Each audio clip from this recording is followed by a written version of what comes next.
Hey, Kara.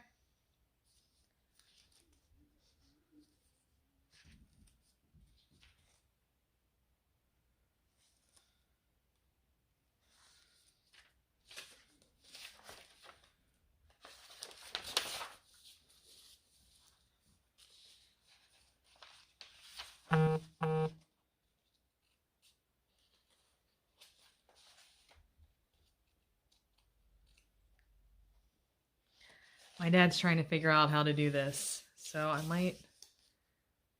know how I can get him one here. Hey, Kara.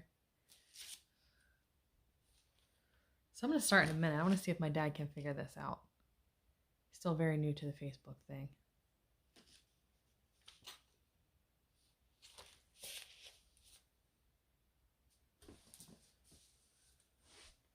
So unfortunately, I usually have a whole bunch of pictures that I show, and somehow in the move, they got lost. I looked for them for a while today, and I don't know where they are.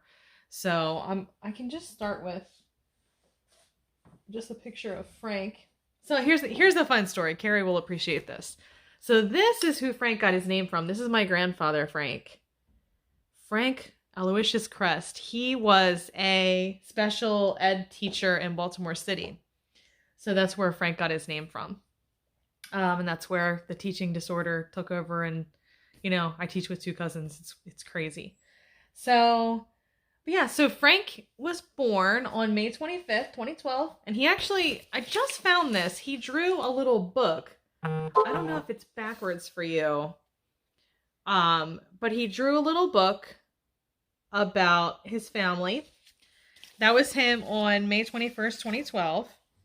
And then he wrote just some of the things that he likes. And then, this is hilarious. So he was off to preschool, so he was off. And all of a sudden, he saw that I had a big belly. And he said, "What?" And then he has his first birthday party. And he has his little happy face there. He's excited. And then he drew a picture of us going to the hospital. I'm guessing that's my car. I mean, it looks like a Honda Pilot. And there, I don't know if I have black eyes or sunglasses, but there I am holding Leo. And Frank says, "He's kind of cool. He's kind of good." Then, I did not prompt this. He just started drawing this. Then he drew them fighting.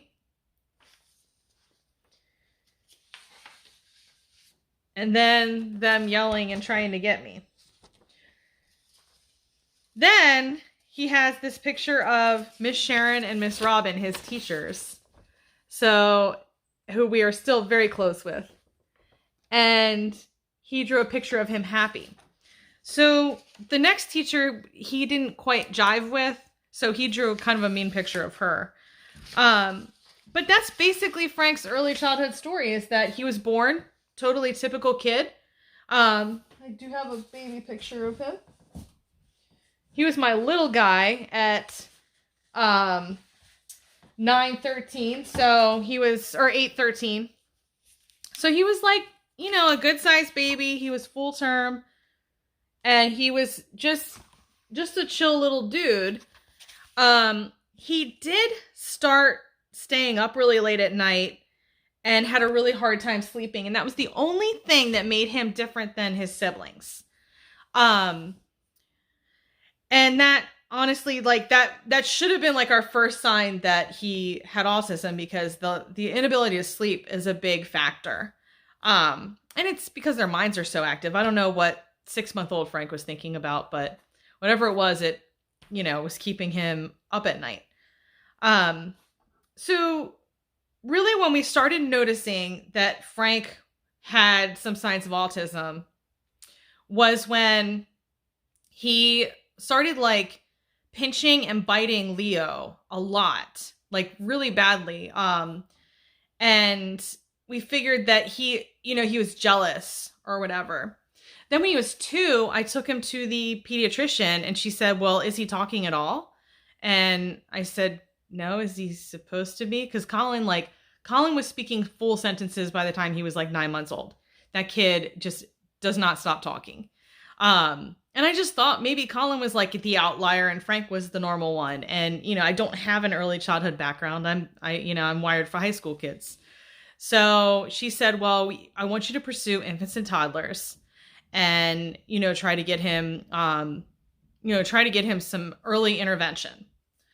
And we went through with infants and toddlers. They diagnosed him with like a developmental delay. And all that means is that he's not hitting his milestones. He's a little bit behind.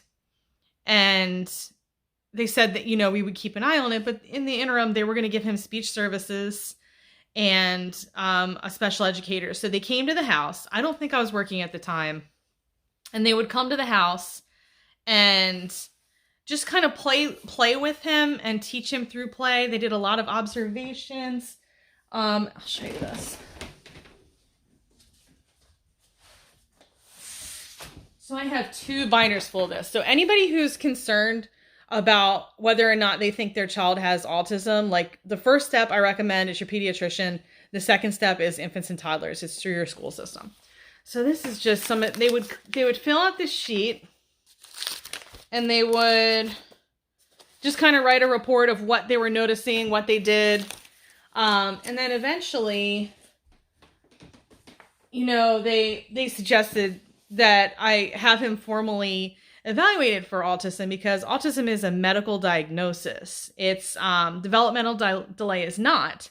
So a school they might have like a 504, which is not as sturdy as an IEP, or some other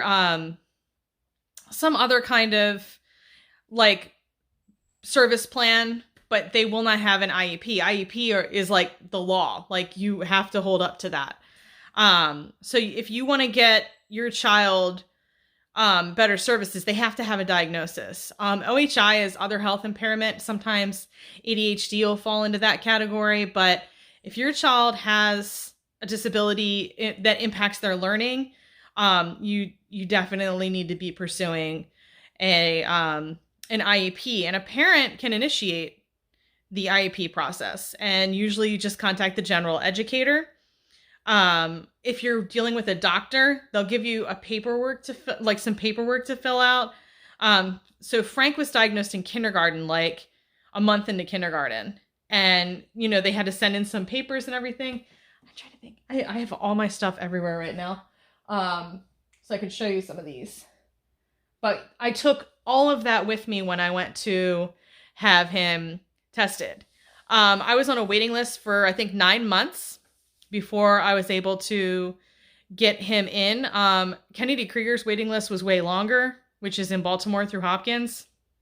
So I went to Nemours DuPont, which is in Delaware, which I live it's not that much further to get to Christiana than it is to get to Baltimore. So it really wasn't out of my way. I was really happy with, with the way everything went there. Literally, we went in, they took us right back. The doctor asked us a whole bunch of questions. He played with some different toys on the floor. And she said, and I quote, she said, after watching Frank and listening to your story, I have 100% confidence in giving him the medical diagnosis of autism. And just the feeling I had when I walked out of there, I guess anytime you get any sort of a diagnosis, it's really, it's arresting, but I knew it was coming.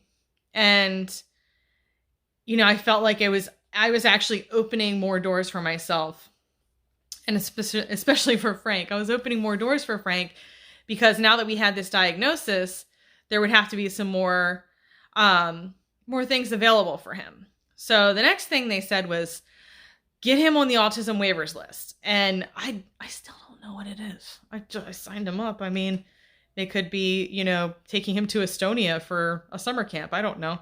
But I signed up for the autism waivers, and apparently it's just access to more services and things like that. And I do have a friend who said that they'll provide respite care because we don't know yet whether Frank is ever going to be independent. We're prepared for whatever, whatever God has in store for us with Frank. If he's going to live with me for the rest of my life, like, I've accepted that. I've accepted that a long time ago. But is it the point where I can go to work and he's home, or he's at his job, or is he going to need somebody to stay with him? And the autism waivers would provide what's called respite care, which would be like, so I could go to the store or something like that. So I called the autism waivers people last week, and I was like, hey, I'm just curious, like, how far is my son on the list? He's been on there for 5 years, going on 5 years.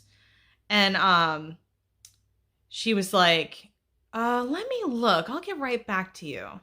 She called me back. She said, yeah, he's going to be on the list for another 13 years. And I cried, and I don't cry. I really don't. But I burst into tears and called Patrick. I was on my planning period, and he's like, well, he said, all this tells us is that we're going to have to find a way to take care of Frank's needs on our own. Unfortunately, we're in a great school system. His school is incredible. We love, love, love the principal. His teachers are great there. And we have great communication too. I'll get to my opportunity being Frank's teacher shortly, but they call me for the sweetest thing. She called me the other day and said, well, we were playing like a running game at recess, and I was trying to get Frank to run further and further and back and forth, and he ran to the tree, and then he came back and he saw a butterfly, and he just followed the butterfly and totally forgot we were playing a game. So they're not always calling me, telling me that he's in trouble or, bad things that he does. They have a lot of really sweet things to say too, and they really care about him, and they really look out for him, and so do the kids in his class. So Frank's in 3rd grade. He now has where he switches to go to different teachers, like we do at SJA for middle school.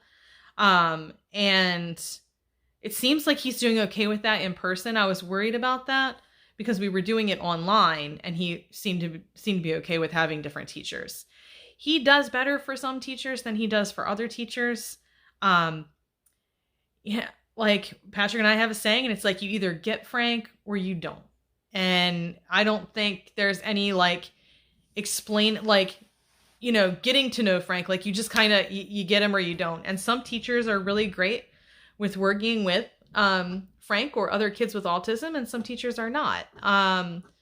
And we figure out who those people are really quickly. And we have to kind of step in and act as a translator sometimes with the help of Frank's special educators. He has a wonderful special educator who's his right hand. And we just need to advocate for him. And that's one of the biggest things I can say as, the parent of a child with any disability is, be that annoying parent. You have to. I'm very polite about being an annoying parent, but,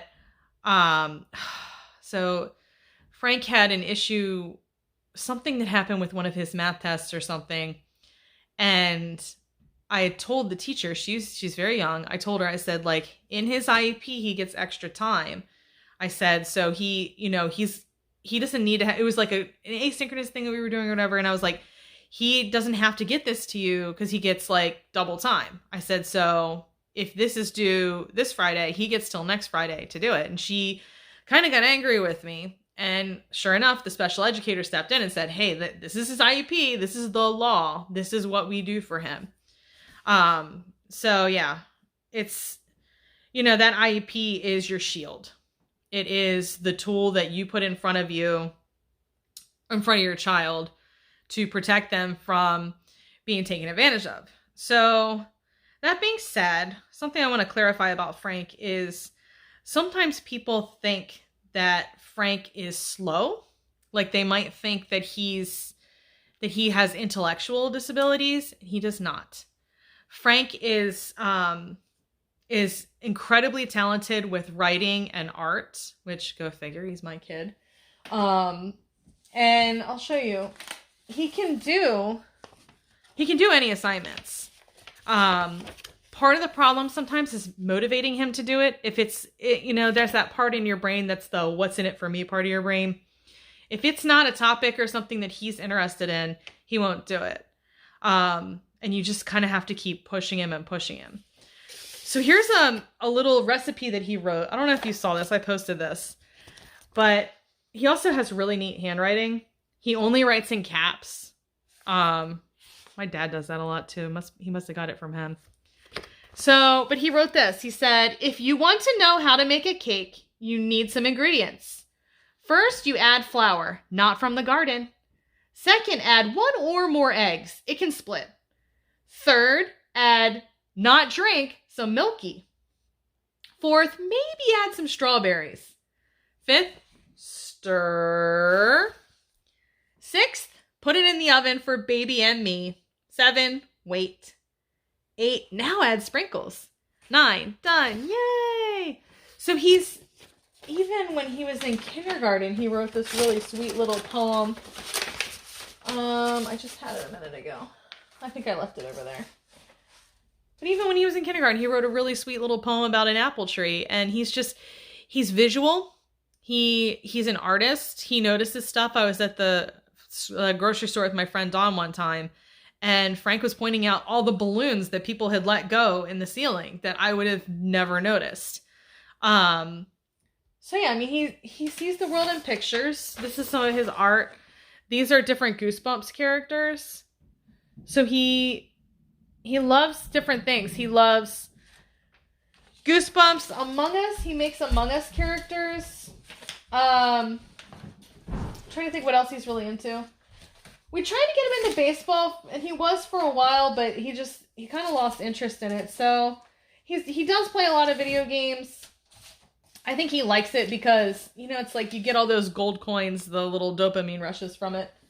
But we encourage him to draw, and we have this little agreement between him and me. Well, Mom, I can always draw, right? And I'm like, yeah, like pretty much, not in the tub. That's probably not a good idea unless you got like tub crayons.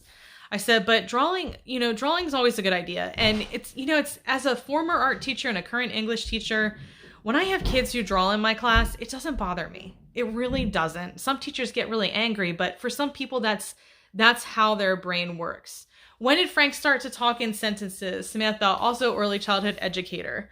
So Frank was, honestly, like just recently he's starting to speak longer, but when he started actually speaking in sentences, probably like second half of kindergarten, first grade. So like turning six.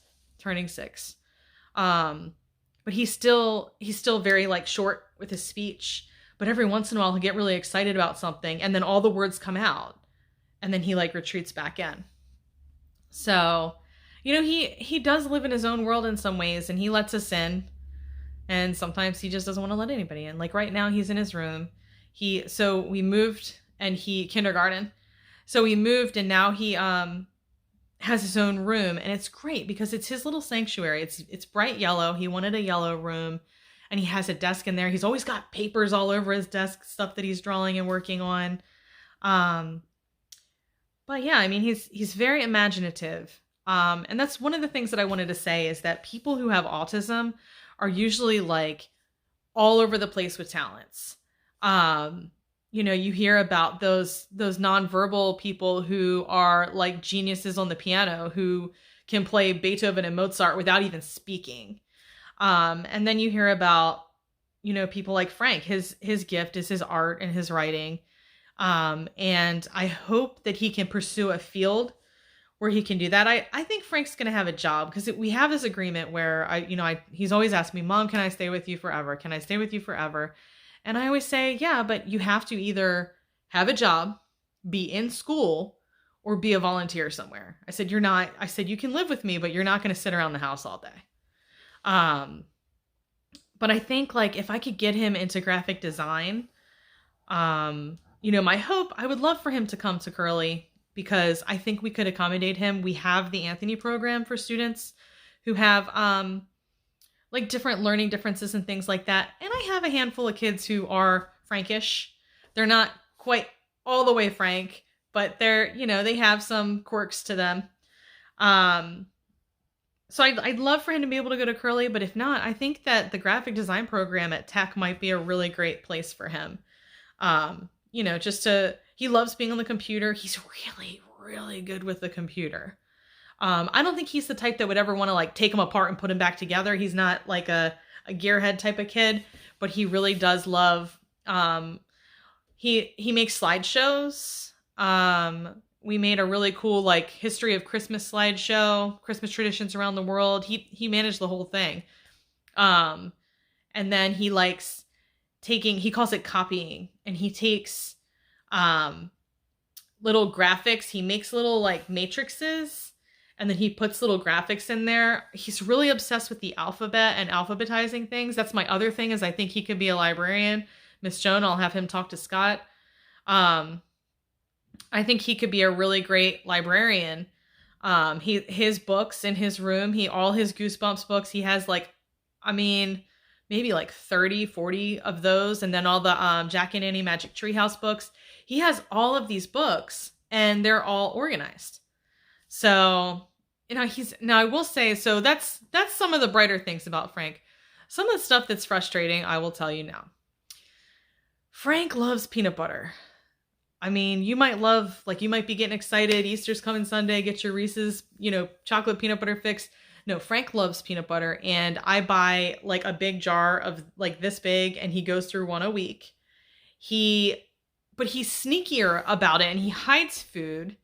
I think because he doesn't want to get in trouble.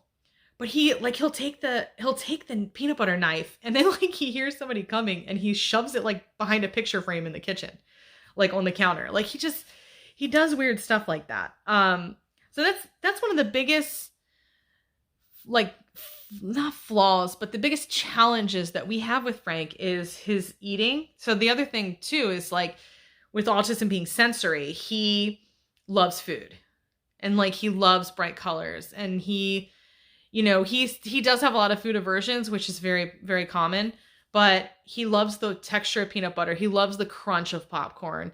The other day he ate an entire bag of the Popcorners chips, and I found it. I set it in the pantry. I came back. I saw that it was out and that somebody had eaten a few. I put it back in the pantry, and then I found the empty bag laying on the counter. And I was like, what? Why did you eat that whole bag? So then I was like, we're going for a walk and talk, Frank. So another nice thing about living here at our new house is that we have a neighborhood we can actually walk around. I think COVID was like really vicious for all of us because we were basically trapped in our house eating. So all of us put on weight, but Frank, Frank's 5 or a 4 foot. He doesn't like chocolate now. He's 4'10", 4'10", and he weighs like 115 pounds, and he's in 3rd grade. So like, I'm curious, like I forget what 3rd graders look like. So when I'm going to his school on Tuesday, I want to see what he looks like compared to the rest of his class, because he's huge. I have high school freshmen at my school who are like his size. But he eats and he eats and he eats. It's also carbs. He doesn't eat any meat. He likes to say that he's a vegetarian because he doesn't eat meat or vegetables. And I'm like, Frank, like vegetarians eat vegetables. So, but he just eats and eats and eats and eats. He does drink a lot of water, and part of that's because of his medicine, and that's also the carb cravings. He takes Prozac. It really helps him with his anxiety. That was another like game changer for us. He also takes melatonin to sleep. We all do. So for Patrick, he could fall asleep. He might be asleep right now. I'm just kidding. But he, it's the carb craving. So right now I'm working with Kennedy Krieger on trying to get Frank's diet under control. The exercise, now that we can walk around, is good. Frank's favorite form of exercise is swimming. He is an excellent swimmer. But the problem is the pools were shut down for COVID. So that's another thing, is like his main form of exercise was, ruined. And he like that, the sensory thing with the water, a lot of people with autism are fascinated with water, and it's kind of dangerous because actually drowning is the #1 cause of death for people with autism, because they have a tendency to wander and find water. So now I moved in this neighborhood, and we have a pond here, so he loves to go there. That's like one of the highlights of his day, is going in there. He takes a big stick and stirs the water. But I'm just, yeah, the trampoline. We got the trampoline and the scooter too. Except I won't let them take the scooters around the neighborhood because they fight. But he keeps saying, when can he swim in the pond? When can he swim in the pond? I'm just kind of like, so we're still members at Arena Club. I don't know what the COVID policy is going to be. I don't know if you have to wear a mask when you swim, but I'd love to get him back in the water. In fact, Debbie Phelps, Michael Phelps's mom, she was a firm believer in just the power of water for increasing focus, and calm. And that's a part of Frank's life that's missing right now that I'd really like to get back. New and exciting part of Frank's life, we got kittens. We have 2 of them, Alice and Wanda. They're all black.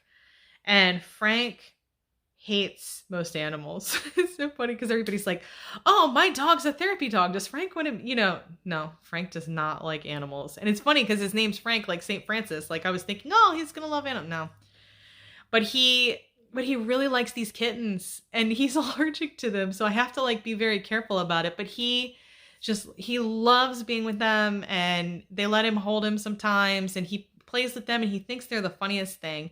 And like Leo usually, does most of the work taking care of them and everything, but I'm going to try to start teaching Frank some responsibility with looking after them. But I'm just really glad that they're getting along. I have a sign on Frank's door that says, please keep door closed. Frank you very much. So I think if his bedroom is like cat free and he's not going to get exposed to his allergens there, he should be fine. Shannon, are the cats allowed to stay in your room or no?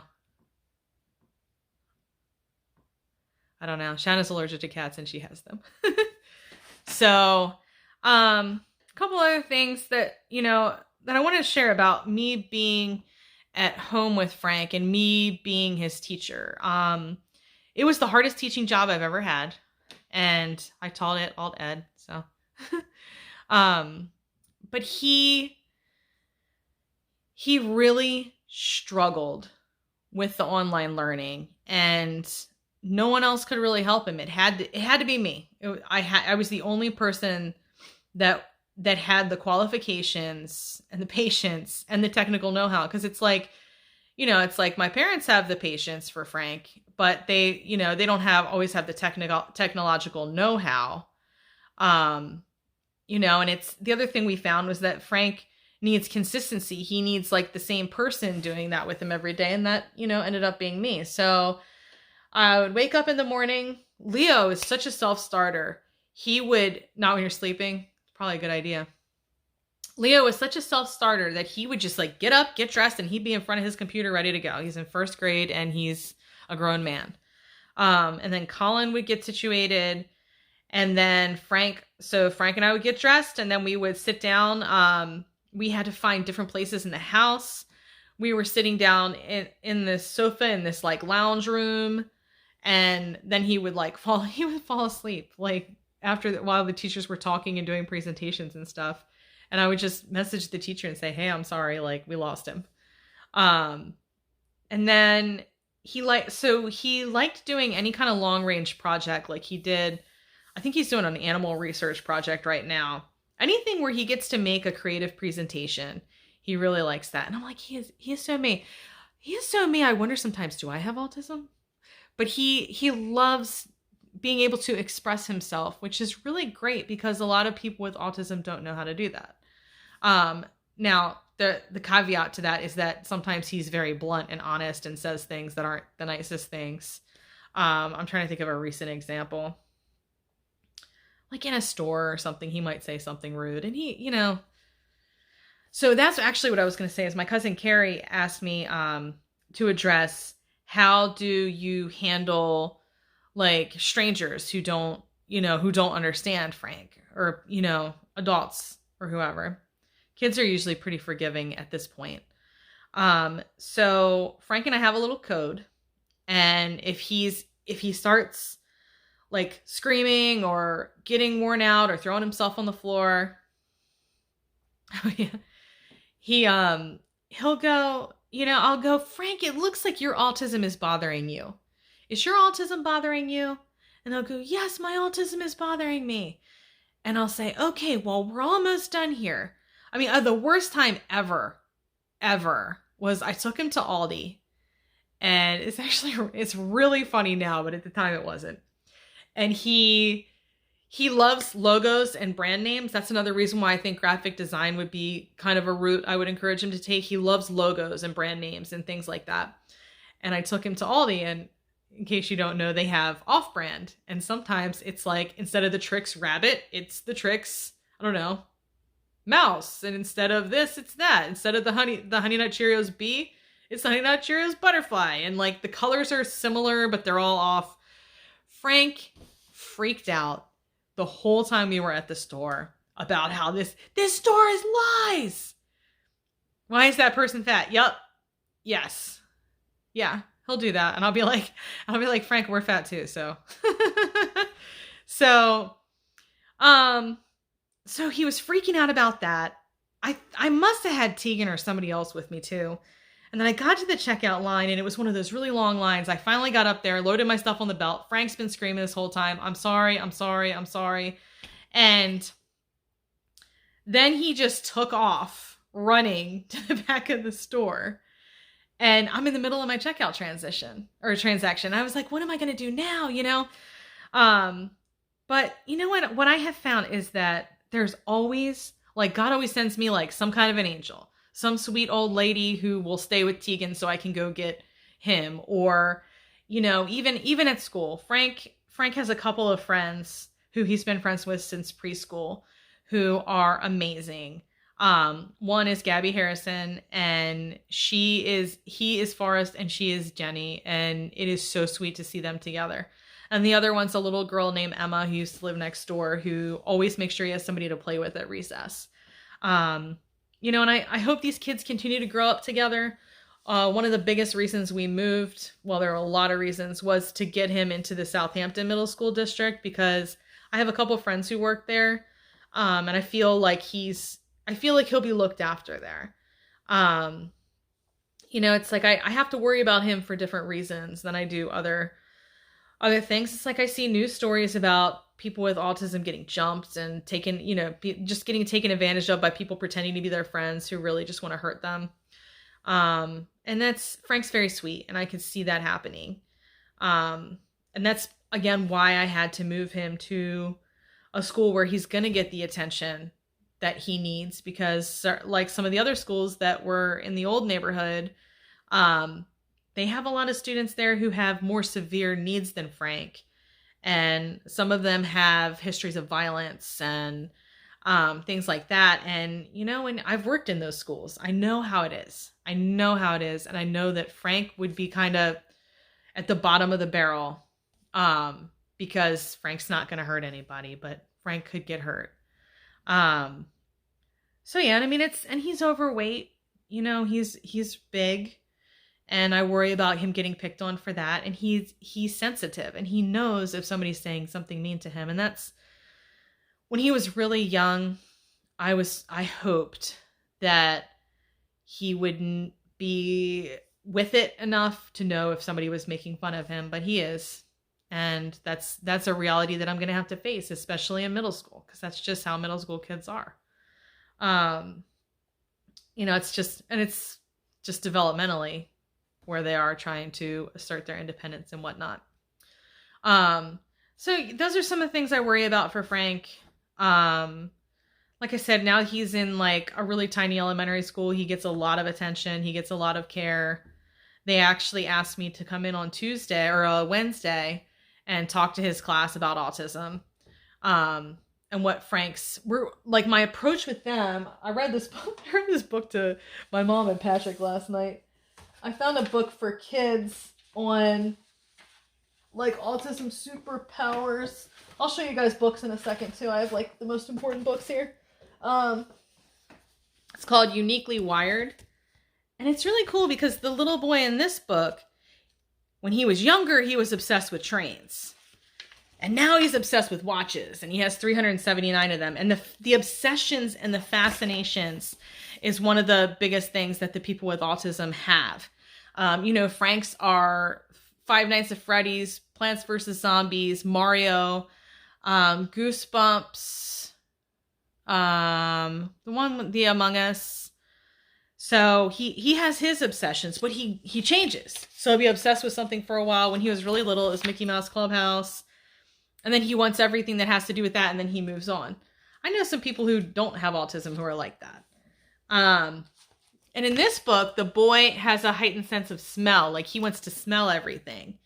Frank's is taste. Frank wants to, he likes to chew on stuff. He chews on his shirts. And he has like a chewy, like Lego necklace that he can wear at school sometimes. Very important also. So a lot of people very kindly tell me, hey, there's, an autism friendly event that you might want to take your family to. And the thing is that Frank is actually sensory seeking. Frank, his biggest thing lately has been screaming. He loves videos where people are screaming.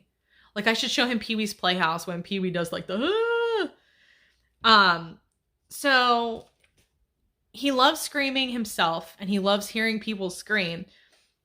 So why doesn't he come to Legends of the Fog? I don't know. Actually, I did get him to come to the drive-thru. But he loves that stimulation. He loves bright colors. He loves loud noises. Sometimes amplified sound bothers him, like over a PA system. So he'll wear like the little headphones during an assembly. But overall, he, that's just what he does. This guy's he spins. Some people with autism do that. One of my actors actually does that, and she has autism. But some kids they flap their arms or their hands. And he says that it's because he loves the way the air feels on his skin. So this book, I think, is pretty cool for me to share with the third graders. And it's just about, what makes him special. Am I a bad boy? Yes, he does. He always asks, am I a bad boy? And then he always asks me, Mom, do you love me? Why do you love me? And don't say everything. Or what do you love about me? And don't say everything. Say other things. So yeah, he that's another thing in this book is like repeating phrases. He just repeats. Frank does that too. And like I said, Frank knows who his people are. Like, Colin's best friend's dad, he's a lawyer, but for some reason he and Frank really hit it off. Oh, I got this on Amazon. Uniquely Wired. Yeah, I had to go back on Amazon, see? But his friend, there are certain people that come to the house and Frank is all excited. Like, Tori came to do my hair today. And Frank was waiting by the door because he knew she was coming over. And he's like, can we play the game? And then when I wash the color out of my hair and everything, she plays whatever video games the kids want to play. So he loves socializing. He really does. But he knows when people don't get him. And they're usually people that he just moves on. He's like, I know you don't get me. I don't get you. That's fine. But he knows who his people are. Important books. This is the number one most important book for autism, Uniquely Human. And this is Dr. Barry Prezant. He's basically taken all the most complicated stuff and simplified it for, the everyday person to understand, but looks at it as not as a disease that needs to be fixed, but as just the way a brain is wired differently. That whole idea of uniquely wired. And that is ultimately my message for the year. In fact, I have a shirt that says, you might not be able to see it, says support neurodiversity. And he's really the father of that, as well as Temple Grandin. We'll talk about her in a second. But yeah, just this idea of neurodiversity, that we don't all have to think the same way. We can all be wired a little bit differently. And we need to make a world that's friendly for that. And in education, we have something called, you want to come say hi? We have something called the Universal Design for Learning, which is basically putting stuff that makes things easy for everyone. Whoa, say hi. Hi. Say hi. Hi. What are you doing right now? I want to say hi. Why are your hands all wet? Were you eating peanut butter? No, guys. No. Okay, guys who are watching this video, don't believe in Mom that I meant peanut butter. Well, let me ask Miss Nikki. Nikki, is the pool open? Can Frank come swimming?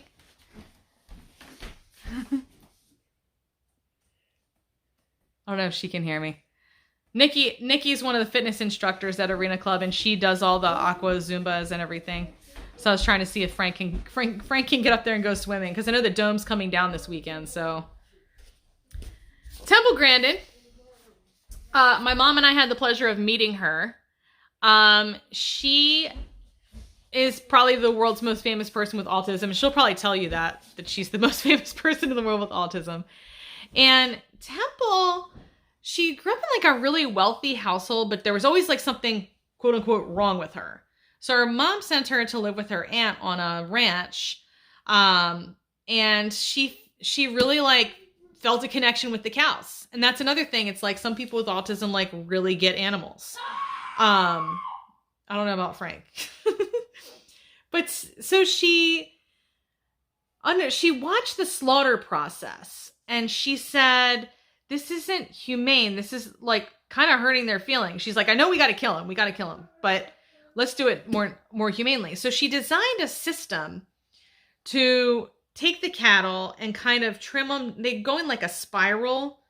And it's a format where it makes them feel more comfortable because they don't feel like they're in a huge herd. She also invented this thing, like this box for herself that she like it's called a hug box that she squeezes herself into. And that's another thing too. Again, autism is all about sensory and social. And Frank's sensory thing is his he loves that feeling of being hugged. When he was a baby, he had to sleep in a swing because he needed that, or in his car seat until he outgrew his car seat. Also in a movie. Yeah, Temple Grandin movie's great. I have it around here. I should probably watch it today. Might. But so Frank loves that pressure. Like he gives the best hugs because he just wants to squeeze so hard. And she invented that too. She lectures all around the world. Absolutely incredible woman. And I recommend anything she writes. I like this one, Thinking in Pictures. This is her memoir. And I like it because I like this idea of thinking in pictures because that's how Frank sees the world. Lorraine, my sister-in-law, recommended this book. It's called It's So Much Work to Be Your Friend. And that's just what it is with Frank, is how hard it is for him to connect with other people, other kids. So like, you know, we have a lot of kids in the neighborhood, and we actually have one kid that's in his class and has been for a while. Yes, she is. And Tracy's a rancher too.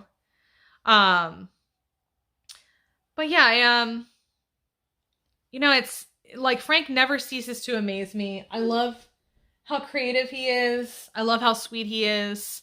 You know, and I'm glad that he's verbal, because for a while I didn't think he would be. And you know what? If he wasn't, I would have found a way to make that work too. But I want to make a world for Frank where he can be himself and doesn't have to try to think like everyone else. And, you know, autism is something that he can celebrate. The big push they have this year is, instead of saying awareness, they want to say autism acceptance. And I don't know if we're there yet. I think we still have a lot of explaining to do.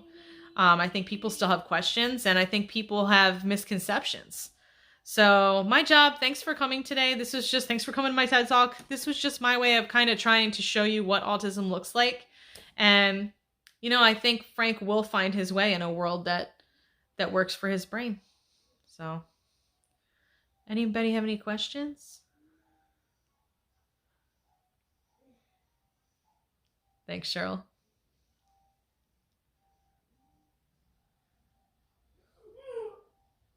All right, I'm gonna go because my phone's about to die. But if you think of anything, just shoot me a message. And thanks for all your support. Thank you. Bye.